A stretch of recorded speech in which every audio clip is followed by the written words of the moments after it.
Som davant de l'entrada principal dels estudis de RAC1. Des d'aquesta emissora, aquest matí, en el programa El món a RAC1, s'ha catalogat a Força Catalunya com una formació xenòfoba, sense cap mena de prova, perquè evidentment no existeix. Embolica que fa fort. Això és com acusar d'assassinat sense que existeixi cap cadàver enlloc. Però els mitjans de comunicació grans, importants, actuen tot sovint amb una mentalitat totalitària. Difamen i no els importa les conseqüències que això pugui originar.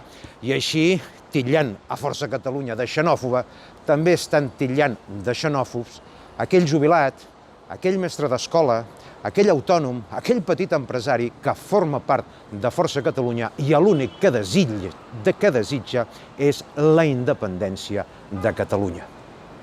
Però, en definitiva, això també obeeix fonamentalment a una estratègia, de la qual també podem sospitar que el grup Godó n'és partidari. I és que davant del descrèdit tan gran dels partits independentistes que són al Parlament, cada vegada es fa més visible i cada vegada té més oportunitats que l'independentisme desacomplexat, que parla clar i sense els tics de l'esclau per no molestar a l'amo, pugui fer forat i pugui entrar al Parlament de Catalunya. Però, esclar, per evitar-ho s'han de fer aquestes coses.